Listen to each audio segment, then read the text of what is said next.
the DJ actually wants us to just get onto the dance floor. He just wants us to get onto the dance floor. I hope that you're having yourselves a good time just as much as we are right here in studio. Let's have this final conversation and then we get to dance. And right now, I want to introduce you to the cast members of the Matatu musical. So they are here. They will be letting us know more about what the Matatu musical is all about. It's a musical. Are they speaking about matatus? What are they talking about?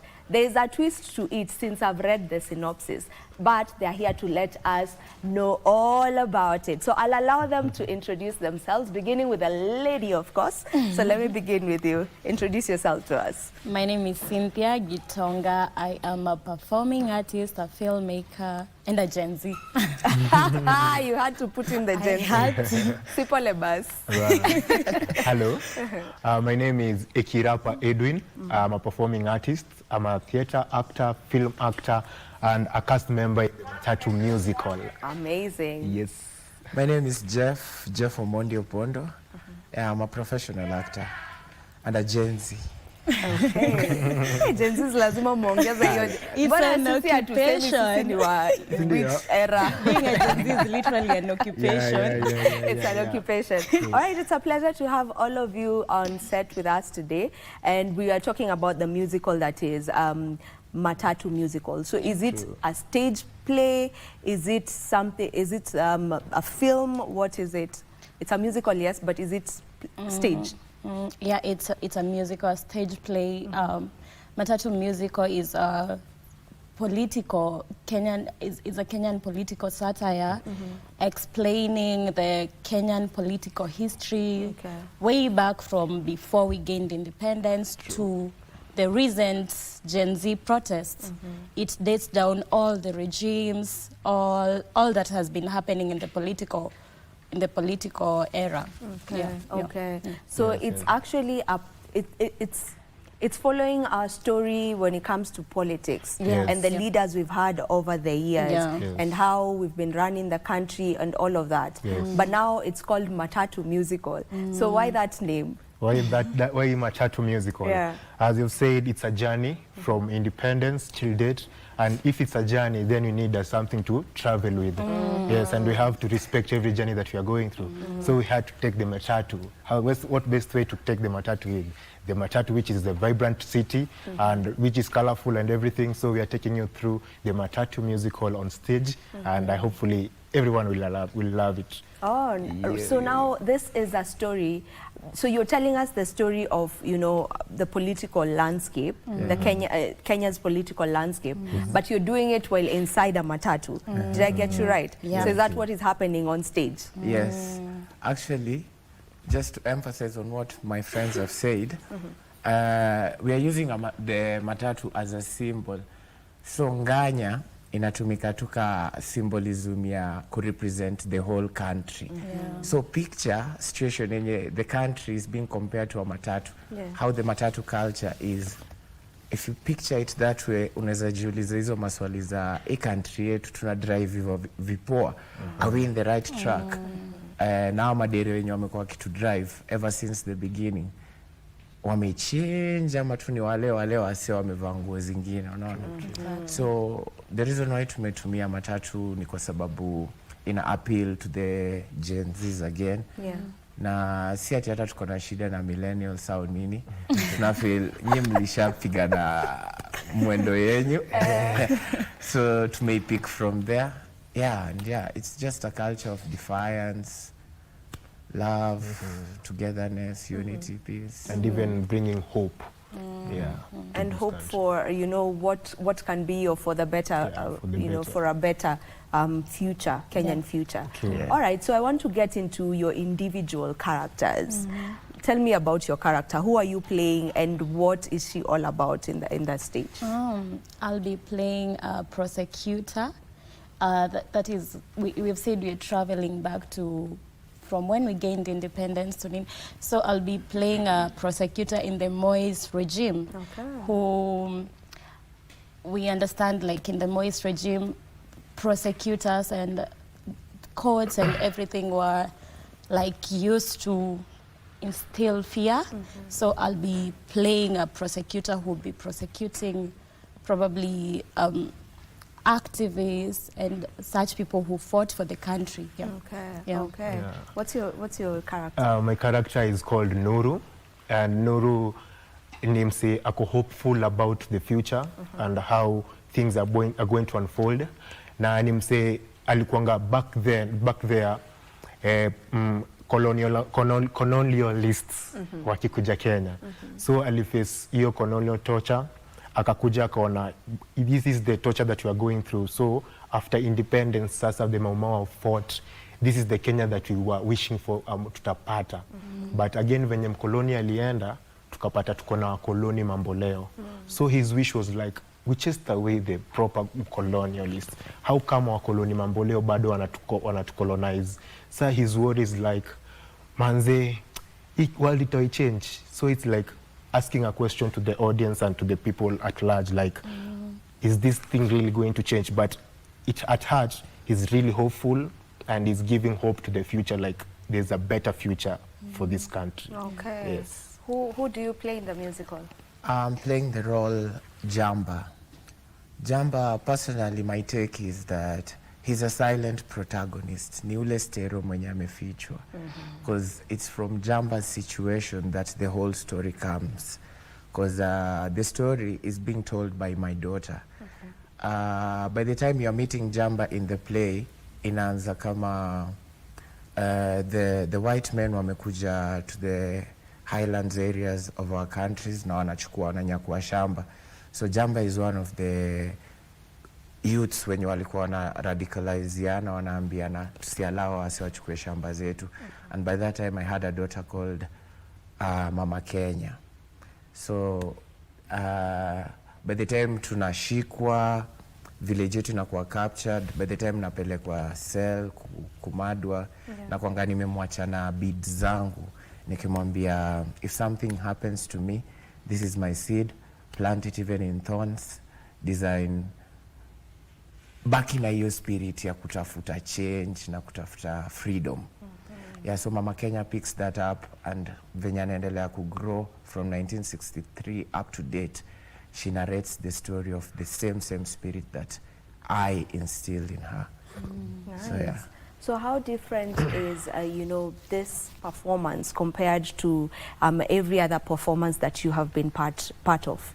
Let me begin with you. Basically, tumezoea kukuwa like politics inakuanga ever serious, ever straight to the point, inakuanga either ni wars ama ni abductions or anything, but sisi tumeileta in a satirical way. Yes, these things happen, but how are we going to feed to the audience these things happening, but in an artistic way, in a beautiful way, and in such a way that it will not rub anyone, but to get people to understand and to know where we are going and where we have come from. And I think we are very prepared to show the world what is in store for them. Yeah. What was it easy for you to get into that, the person you're playing in the musical? Really, no. Because Cynthia would never do that. The prosecutor is literally instilling fear in those activists. You should not be saying this about Moi. Yeah. Cynthia would never do that. And it also reminds me of, like, in those days, freedom of speech was not there. So I'm silencing kina Maina Kinyati, kina Wahome. I'm silencing them in court, where we expect the court to be fair, which is not. So it was not really easy, but I'll play it anyway. Yeah. It's not Cynthia anymore. Okay, Yeah. Jamba, how different is Jamba from Jeff? From Jeff, wow, that's so interesting. When you say from Jeff, actually hata mimi nimejiuliza who is Jeff. Na Jeff ni wewe. Sasa I play a lot of characters. Yeah. For an actor, it's so hard to be one person Yeah. because you're juggling between many personalities. But what I'd say is, Jamba is so passionate and so spirited about whatever he wants, and ni mzalendo. And me up to 2024, I was one of those people wenye mi ningeambia mabeshte zangu mi siwezi vote, mi sioni venye itanisaidia, mi siendi kuchukua kura. But interacting with the role Jamba, I realized that even as a youth, nafaa kukuwa na hiyo changamoto ya kutafuta change every time, not only in my life but in the society for the next generation. So I feel like Jamba, apart from being passionate na spirited about change na country yake, I mean impact mimi as Jeff kukua that personality. Yeah. I get it. So it's a musical. Are you guys singing on stage? Do you expect, you know, people to just, you know, someone to come out singing this or that? Is that what we should be expecting? A lot of singing, a lot of dancing and acting. It's a whole package of acting, singing, dancing to tell the story. Yeah. So it's packaged in a way that it's all rounded, you know? Yeah. I can only imagine how interesting that is, you know? You talking about this very serious issue, because it's a serious conversation, right? But you're doing it in a light manner, artistic, that's the word. You're doing it in an artistic manner, you know? You are I'm saying that's the beauty of literature, because now you don't have to put the truth too naked like that, cloth it kidogo. And then by the time the audience is understanding is like, oh, kumbe watu wanaongelelea Kenya. Yeah, and then, that's beauty for me. So how did you guys land the roles that you're playing? Did you have to go for auditions? Ama nyinyi wale wase unaambiwa we come kuna party yako fulani hapa. Come uicheze, literally. How we wish. So how was that? How was it landing, you know, such roles? The audition process was so much intense. Kwanza kwa hii audition, it was so intense because we were so many of us, and we only got to be selected, a few of us. And from that selection, we had a short list again. Where again, we had to do our best so that you can be shortlisted to be the main cast or part of the cast. And the process was amazing, at the same time terrifying, but excited at the same time again. Na ilikuwa you know watching, you know coming to audition with probably people you've been watching, you've been wishing to work with, probably to come at Jeff. I saw Jeff in the auditions, nitaweza kweli, and then I was shortlisted with him. I was, kumbe. And it was amazing. The casting directors also made it easy for us, but it was also like exploring you as a performing artist. All right. Yeah. So who are the people, you know, behind it, you know, who, because you're the cast members, so who are the people behind the whole musical, maybe the producers, the directors, the writer? Maybe I won't talk about the producer, because I feel like that's not my place to say, but the script writer and the director, because they're the ones we interact with. We're being directed by the one and only Gilbert Lucalia. He's a renowned theatre practitioner and also a film director. He's also been an actor since back then. I think this is his third professional musical he's directing, or second, I'm not sure. The scriptwriter is called Ndiretu or Ndech. He's mostly into music production, but he had a passion for writing, passion for change. He started writing the script at around 2013. That's how he developed it, did another draft by 2017, and then approached Gili. According to his words, Gili Karinga, and then went back to him in 2022. They did another draft, and then approached Gili. Gili was like, okay, maybe the time is right. And then by 2024, we had the Gen Z protest, and then they felt like, we should do this now. So they came together, wakatafuta a team. Actually, the reason why I can't talk about the producer because many people are on board, so si tunaonanga tu mambo inafanyika. So wezi target mtu mmoja useme ni huyu. But yeah, so far so good. Every stakeholder involved wametulea vizuri. All right. So you know, as you've mentioned, this is a story that the writer started writing it in 2013. And those are things that sometimes we overlook, or we don't really get to know the behind the scenes before we get to see the stories that we get to be told, you know, by our creators out here. And just to think that, you know, this is someone who has been working on this thing for more than 10 years.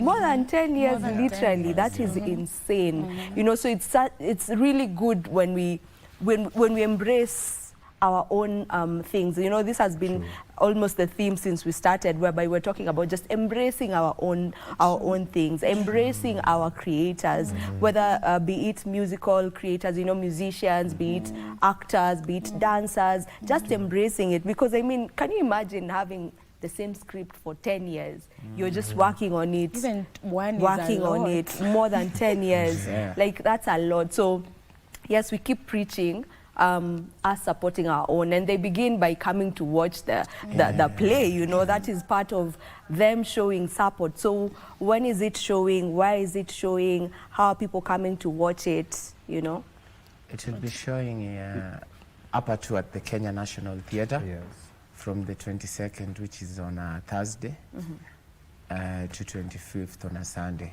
We have 2 shows the weekend. On Saturday and Sunday tuko na show ya afternoon, and then late evening, Sunday same.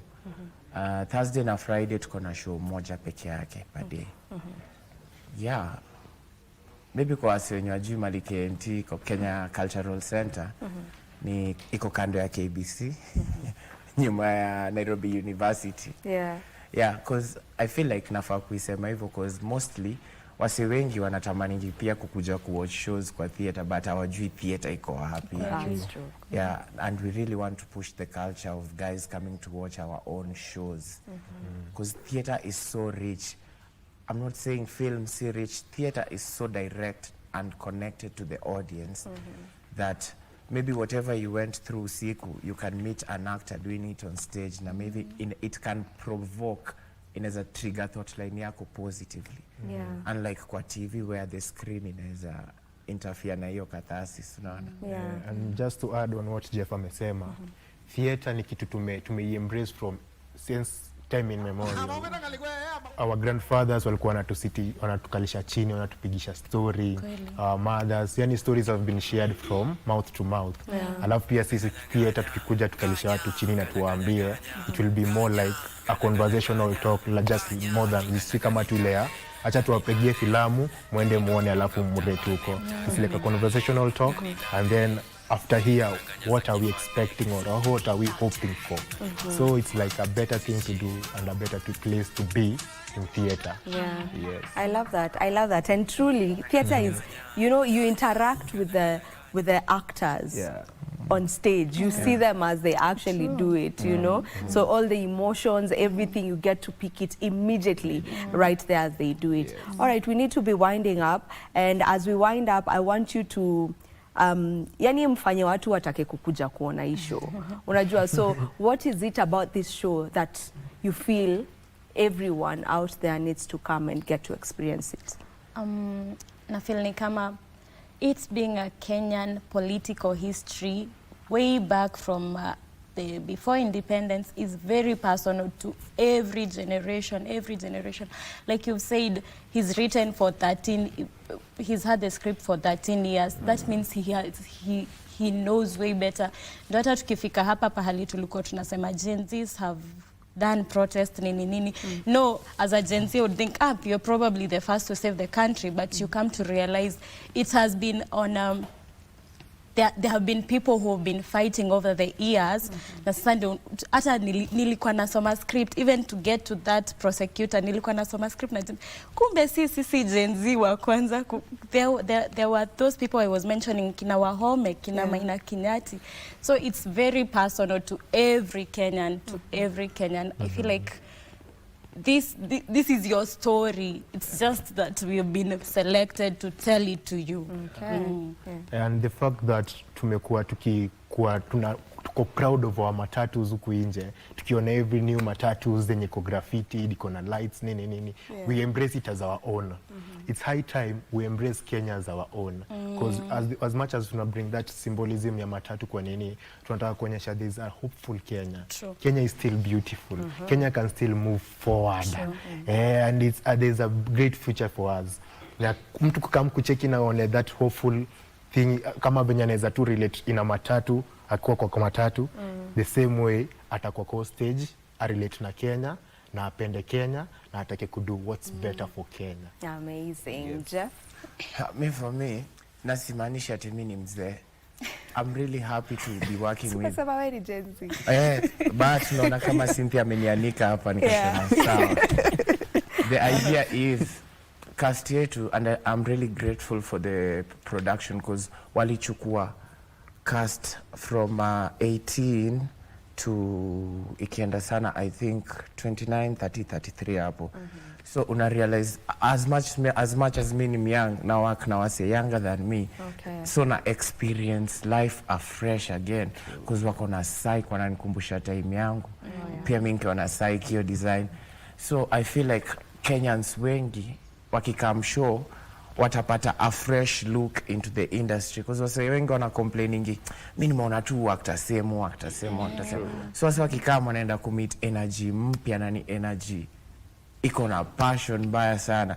And then apart from that, au mayouth wenye wako mtaani wenye tuna encourage wakam kuwatch show wata realize kitu moja ni si pia ni mayouth tuko na hiyo right ya kwenda kwa streets ku riot, but sasa kuna venye tumejanjaruka kidogo tumeamua tulete hiyo riot yetu kwa stage na tutumie talents zetu kujiexpress.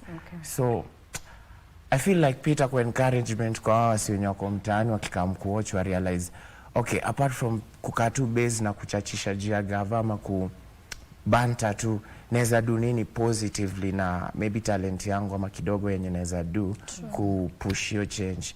Na hiyo ndo the best thing yenye na happen na Matatu musical. All right. Yeah. Thank you so much for coming to the show today. It was a pleasure having you on set. And we can't wait to now watch you on set. You have something to say? Yeah, I've forgotten to say. Is it okay nikiambia watu watu follow kwa our socials? Yeah, sure. Go ahead. That's your camera. Oh, thank you. Wase mkumbuke kutufollow kwa socials zetu za Matatu musical. Hapo ndo kuna every other detail about the show, ticketing na maybe kama kutakuwa na sequel kwenda mbele. Otherwise, keep it Matatu musical. #DandiaMa3.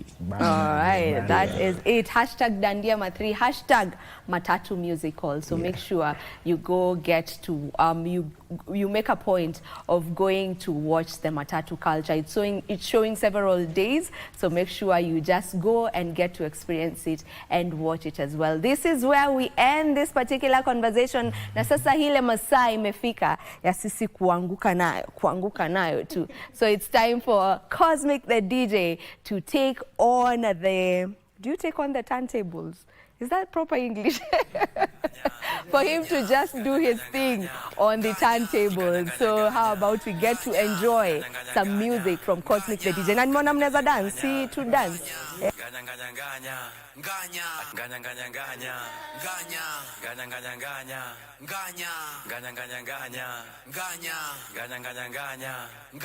Atinganya gani kale, gani nare, gani ndo kubonga mtaane, mtaa gani kale.